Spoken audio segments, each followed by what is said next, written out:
प्रिय दर्शकों, ज्येष्ठ का महीना प्रारंभ होने वाला है। अब ज्येष्ठ के महीने में बहुत से ऐसे लोग हैं जो हनुमान जी की साधना करते हैं।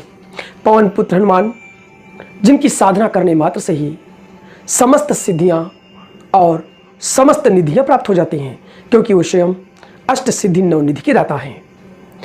ज्येष्ठ का महीना उन्हें अति प्रिय है। प्रिय क्यों है? क्योंकि कहते हैं भगवान राम और हनुमान जी का प्रथम मिलन ज्येष्ठ के महीने में ही हुआ था, इसलिए ज्येष्ठ का महीना उन्हें अति प्रिय है। ज्येष्ठ के सभी मंगल को बड़े मंगल ही कहा जाता है। यह आवश्यक नहीं कि पहला मंगल, दूसरा, तीसरा। ज्येष्ठ के सभी मंगल, बहुत से लोग दान, पुण्य, भंडारा, शरबत पिलाना, दान देना, हनुमान जी की विशेष उपासना करना बहुत से लोग करते हैं। लेकिन आप जानते हैं कि ज्येष्ठ महीना ऐसा क्यों, क्या है खास इसमें? ज्येष्ठ, पहली बात तो ये कि 12 महीनों में ज्येष्ठ, ज्येष्ठ कहते हैं बड़े भाई को, जो बड़ा है उसे ज्येष्ठ कहा जाता है। तपता है ज्येष्ठ, इसीलिए ज्येष्ठ का महीना भी तपस्या का है, क्योंकि ज्येष्ठ तपता है, तप का महीना है।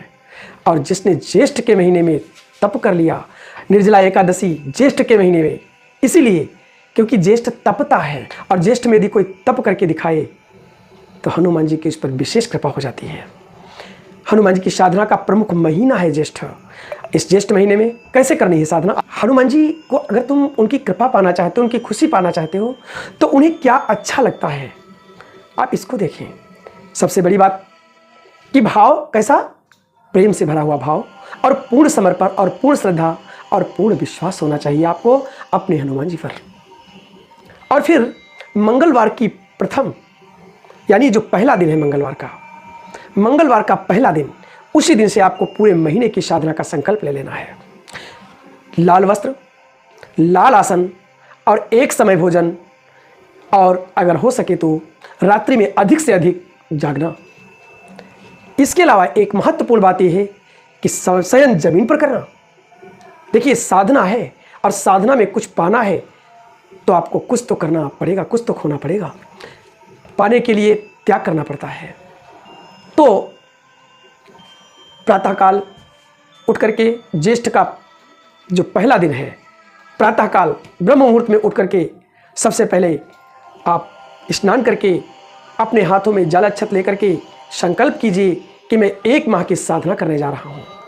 और ये साधना का जो महीना है, ये बड़ा तप का महीना है। इस संकल्प, कैसा संकल्प? इसमें पूजा पाठ ही नहीं, इसमें मंत्र जप और बड़ी कठोर साधना का समय होता है। साधना में निरंतरता बहुत आवश्यक है कि आज कर रहे हैं तो ऐसा नहीं कि कल हमारी छूट जाए साधना, नहीं। लगातार लगातार लगातार पूरा माह आपको विशेष साधना करनी है। ब्रह्मचर्य पूरी तरह से, मन से, विचारों से, अपने हर, यानी पूर्ण मन से हमें ब्रह्मचर्य का पूरा पालन करना है। हमारे विचार भी कहीं हमारे मन में गंदे नहीं आने चाहिए।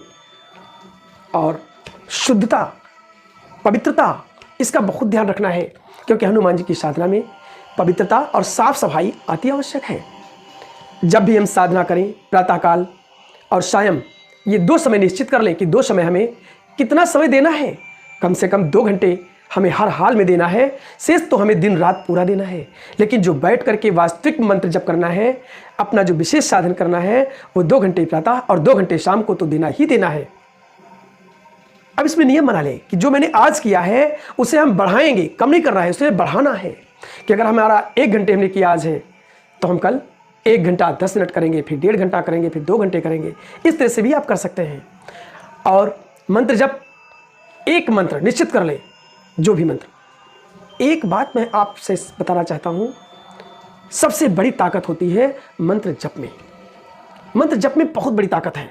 कहते हैं अगर किसी ने मंत्र जप कर लिया, बहुत अधिक कर लिया, तो मंत्र जप से इष्ट के दर्शन तो संभव ही हैं।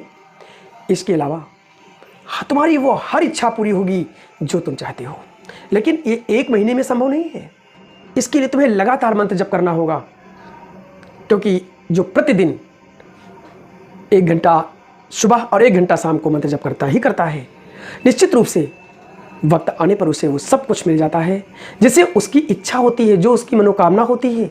अब किसी की इच्छा केवल परमात्मा प्राप्ति की ही है, तो वो भी उसकी पूरी होती है, क्योंकि भगवत प्राप्ति तो इस जीवन का एक ही उद्देश्य, एक ही लक्ष्य, विशेषकर भक्तों के लिए, साधकों के लिए, योगियों के लिए, ऋषियों मुनियों का एक ही उद्देश्य है, ईश्वर प्राप्ति, केवल ईश्वर प्राप्ति और कुछ नहीं। इसलिए आप साधना करिए, प्रातः नियम बना लीजिए, कम से कम 1 पाठ हनुमान चालीसा, 1 पाठ संकट मोचन हनुमाष्टक, 1 पाठ सुंदरकांड आपको करना ही करना है, और इतना ही शाम को करना है 1 माह के लिए। इसको छोड़ करके आप कम से कम 11 माला सुबह और 11 माला शाम को भगवान हनुमान जी का एक कोई भी विशेष मंत्र जप करना है। एक छोटा सा मंत्र फिलहाल हम आपको बता रहे हैं, आप कर सकते हैं। वैसे बहुत से मंत्र हैं, एक ऐसा मंत्र जो सभी लोग कर सकते हैं, ओम हम हनुमते नमः, ओम हनुमते नमः, इस मंत्र का जप कर सकते हैं। और ये मंत्र कोई मामूली नहीं है, संपूर्ण सिद्धियों को देने वाला, शत्रुओं का संहार करने वाला, समस्त कष्टों को दूर करने वाला, समस्त संकटों का नाश करने वाला ये मंत्र बहुत प्रभावशाली है। इस मंत्र को 11 माला प्रातः और 11 माला शाम को आप नियम बना ले, अवश्य ही जप करें। इस मंत्र का जप करने मात्र से ही तुम्हारा मंगल होगा। भूमिपुत्र मंगल देवता तुम्हारा कल्याण करेंगे। 1 माह तक तुम कोशिश करो, तुम्हारी हर एक श्वास इसी मंत्र का नाम जप करे, और तुम्हारे मन मस्तिष्क में केवल उन्हीं के दर्शन हर समय होते रहें। उनका एक बड़ा सा चित्र सामने लगा लीजिए, जहाँ पर आप अपने साधना करें, जहाँ पर आप लेटे बैठे उठे, वहाँ पर एक चित्र अवश्य ही होना चाहिए।